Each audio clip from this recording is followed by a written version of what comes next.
Alright guys, welcome back to a ready video. I might look goofy here, but that's okay. So today you're going to be seeing this intro throughout the entire The Tagger Rising series. This is, once again, the Tagger Rising series of the book. This is a not a very short, but it's like the shortest one I think we'll do on this YouTube channel, of almost 200 pages. So basically I think not even 200 pages. If so, a little bit below 210. But yeah, thank you for watching this Tagger Rising video. You're watching the Tagger Rising series.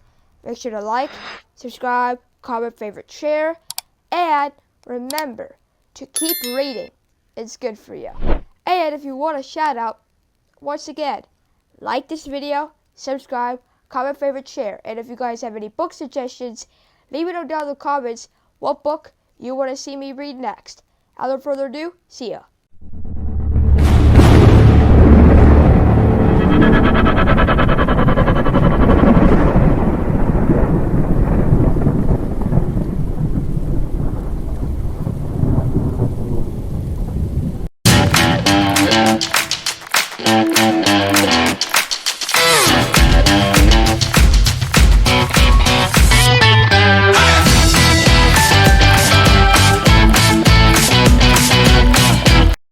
The Tagger Rising, read aloud by Ernest.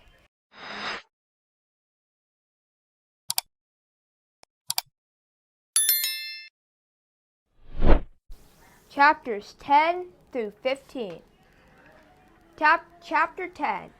Rob was sweeping the laundry room when Willie May, the Kentucky Star's housekeeper, came in and threw herself down in one of the metal chairs that were lined up against the cement block wall. "You know what?" she said to Rob. "No, ma'am," said Rob. "I tell you what," said Willie May. She reached up and adjusted the butterfly clip in her thick black hair. "I'd rather be sweeping up some pigs in a barn than clean up after the people in this place. Pigs at least give you some respect."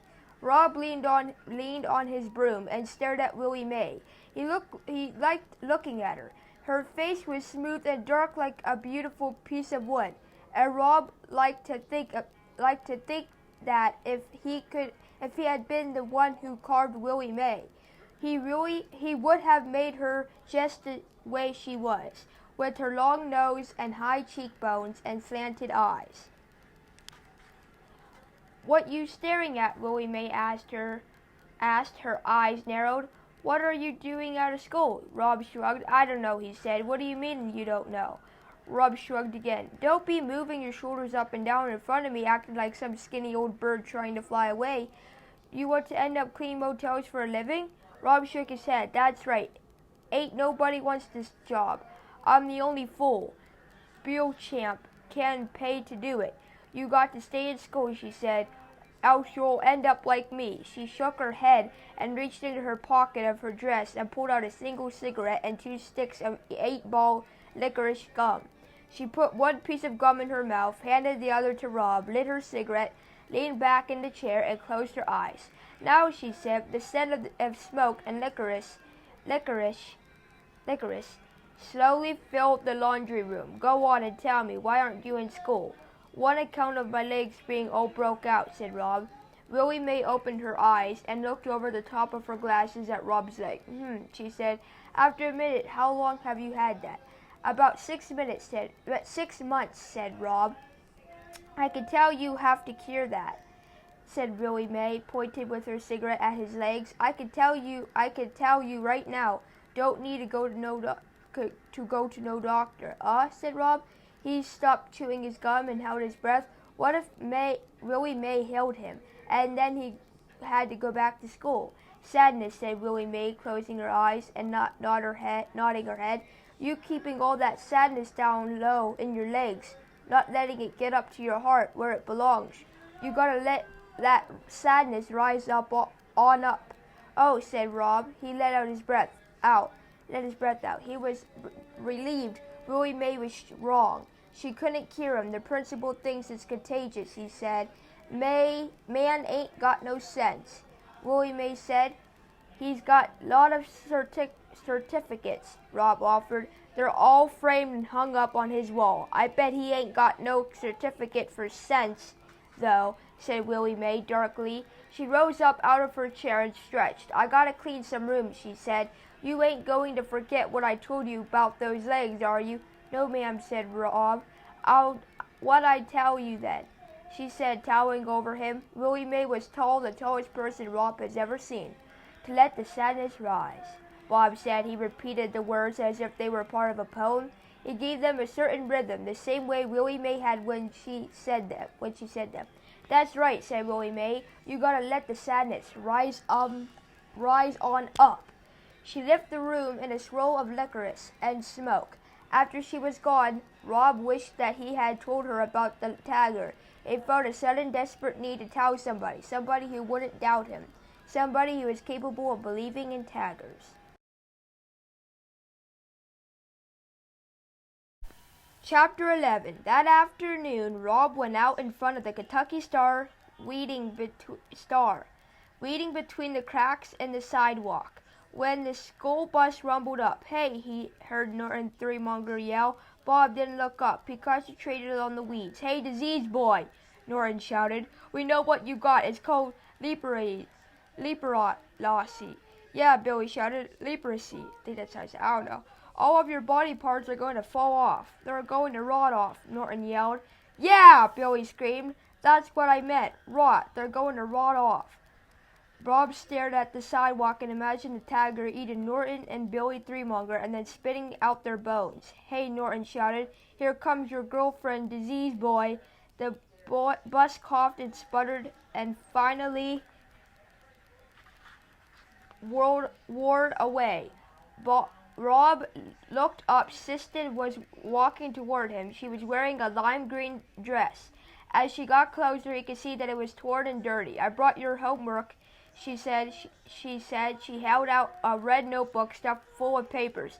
The knuckles on her hand were bleeding. "Thank you," said Rob. He took the notebook. He was determined to say nothing else to her. He was determined to keep his words inside himself, where they belonged. Siston stared past him at the motel. It was an ugly two-story building, squat and small, composed entirely of cement block. The doors of each room were painted a different color, peacock blue or green, and there was a chair painted in a matching color sitting in front of each door. "Why is this place called the Kentucky Star?" Siston asked. "Because," said Rob. It was the shortest answer he could think of. "Because why?" she asked. Rob sighed. Because Beauchamp, the man who owns it, he had a horse once called Kentucky Star." "Well," said Siston, "it's a stupid name for a hotel in Florida."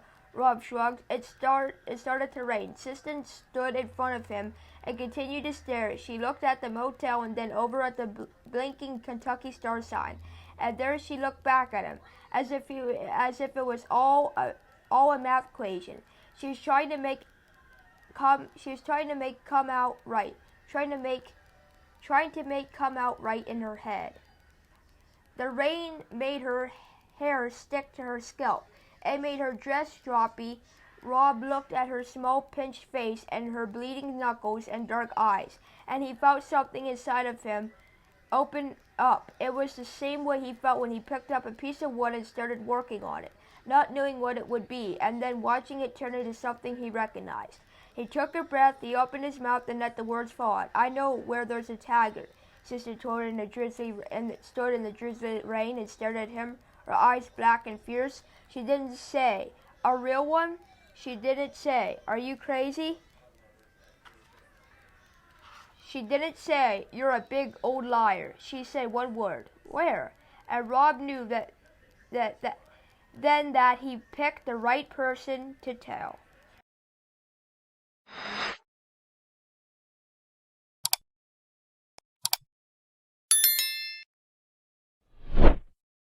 Chapter 12.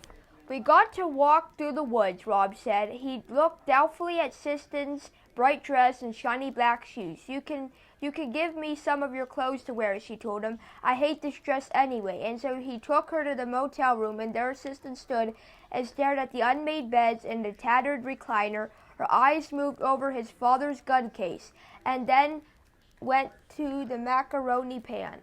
from the night before, still sitting on the hot plate. She looked at it all the same way she had looked at the Kentucky Star sign and the motel and him, like she was trying to add it up in her head. Then she saw his carvings, the little wooden village of odd things that he had made. He had them all on a TV diner tray beside his bed. "Oh," she said, her voice sounded different, lighter. "Where did you get those?" She went and bent over the tray and studied the carvings, the blue jay and the pine tree and the Kentucky Star sign and the one that he was particularly proud of, his father's right foot, life-size and accurate right down to the little toe. She picked them up one by one and then placed them back down carefully. "Where did you get them?" she asked again. "I made 'em," said Rob. She did not doubt him, as some people would instead. She said, "Michelangelo, the man who painted the Sistine ceiling, he sculpted too." "You're a sculptor?" she said. "You're an artist?" "Nah," said Rob. He shook his head. He felt a hot wave of embarrassment and joy roll over him. It lit his rash on fire. He bent and rubbed his hands down his legs, trying to calm them. When he straightened back up and saw that Sistine had picked up the carving of her, he had left it laying on his bed, intending to work on it again in the evening. He held his breath as she stared at the piece of wood. It looked so much like her, with her skinny legs and small eyes and definite stance, that he was defiant. I'm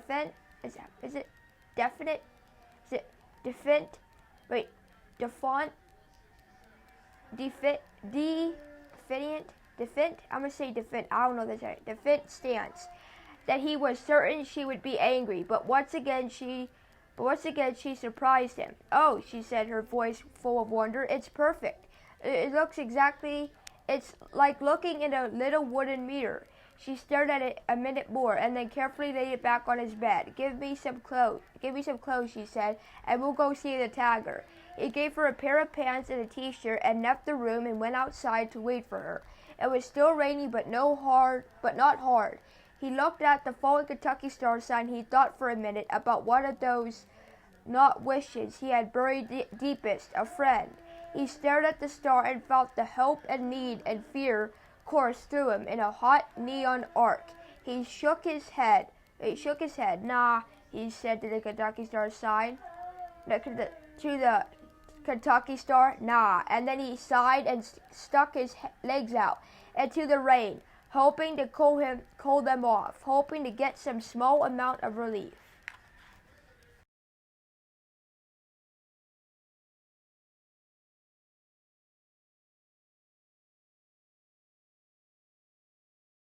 Chapter 13. They walked together through the scrub. The rain had stopped, but the whole road was wet. The pines and the palmettos and the sad clusters of dead orange trees all dripped water.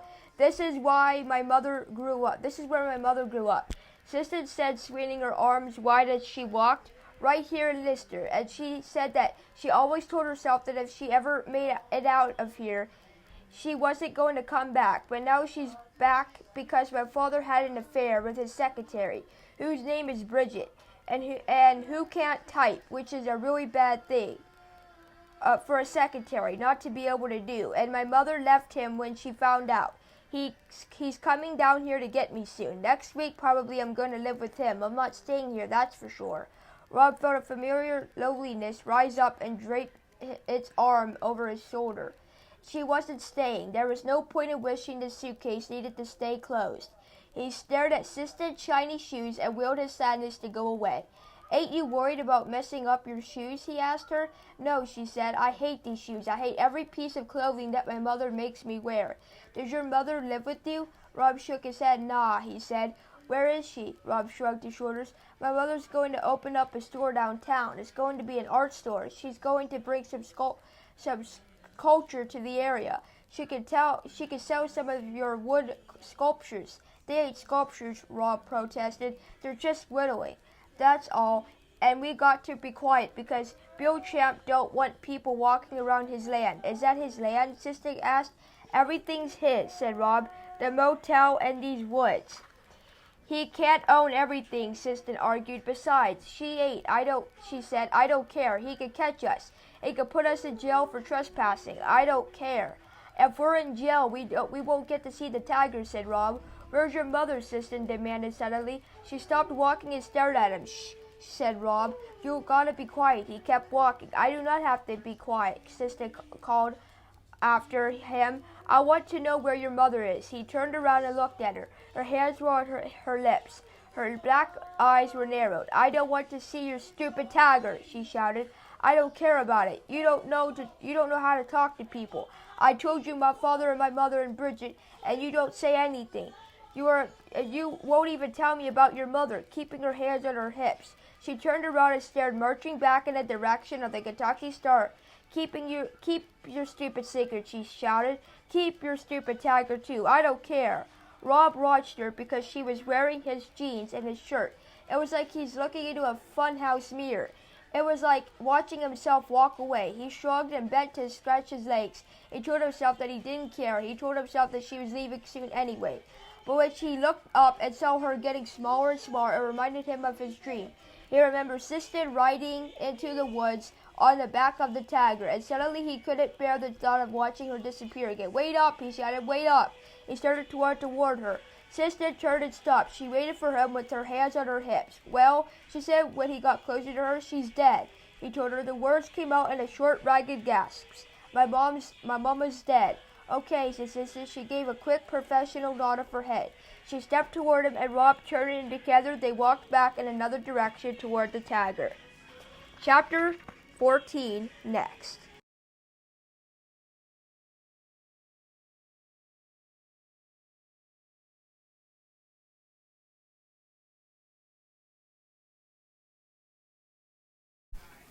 Chapter 14. The cage was made of a rusted chain-link fence. There was a wood board that served as a roof, and there was a chain-link door that was locked tight with 3 padlocks. Inside the cage, the tiger was still pacing back and forth, just as he had been the last time Rob saw him, as if he had never stopped pacing, or as if Rob had never gone away. Oh, said Sistan in the same voice that she had used when she saw Rob's carvings. He's beautiful. Don't get too close, Rob ordered. He might not like it if you stand too close. But the tiger ignored them. He concentrated on pacing. He was so enormous and bright that it was hard to look directly at him. It's just like the poem, said Sistan breathed. What? Said Rob. The poem, the one that goes, tiger, tiger, burn bright in the forest of the night. That poem, it's just like that, he burns bright. Oh, said Rob. He nodded. He liked the fierce and beautiful way the words sounded. Just as he was getting ready to ask Sistan to say them again, she whirled around and faced him. What's he doing way out here? She demanded. Rob shrugged. I don't know, he said. He's Beauchamp's, I guess. Beauchamp's what? Said Sistan. His pet? I don't know, said Rob. I just like looking at him. Maybe Beauchamp does too. Maybe he just likes to come out here and look at him. That's selfish, said Sistan. Rob shrugged. This isn't right. For this tiger to be in a cage, it's not right. We can't do nothing about it, Rob said. We can't let him go, said Sistan. We could set him free. She put her hands on her hips. It was a gesture that Rob had already come to recognize and be wary of. We can't, he said. Wait, does that make sense? Yeah. We can't, he said. There's all them locks. We can saw through them. Nah, said Rob. The mere thought of letting the tiger go made his legs itch like crazy. We have to set him free, Sistan said, her voice loud and certain. Nuh-uh, said Rob. It ain't our tiger to let go. It's our tiger to save, Sistan said fiercely. The tiger stopped pacing. He pricked his ears back and forth, looking somewhere like past Sistan and Rob. Shh, said Rob. The tiger cocked his head. All 3 of them listened. It's a car, said Rob. A car's coming. It's Beauchamp. We gotta go. Come on. He grabbed her hand and pulled her into the woods. She ran with him. She let him hold on to her hand as it was an impossibly small and bony hand, as delicate as the skeleton of a baby bird. They ran together, and Rob found his heart move inside him, not from fear or exertion, but from something else. It was as if his soul had grown and was pushing everything up higher in his body. It was an oddly familiar feeling, but he couldn't remember what it was called. Is he behind us? Siston asked breathlessly. Rob shrugged. It was hard to move his shoulders up and down, and kept hold of Siston's hand at the same time. Siston said, "Stop shrugging your shoulders at me. I hate it. I hate that way you shrug all the time." And that made Rob remember Willie May saying that when he shrugged, he looked like a skinny bird trying to fly. It struck him as funny now. He laughed out loud as the thought of it, and without asking him what he was laughing about, without dropping his hand, without stopping, Siston laughed too. Then Rob remembered the name of the feeling that was pushing up inside him, filling him full to overflowing. It was happiness. That was what it was called. Bum bum bum!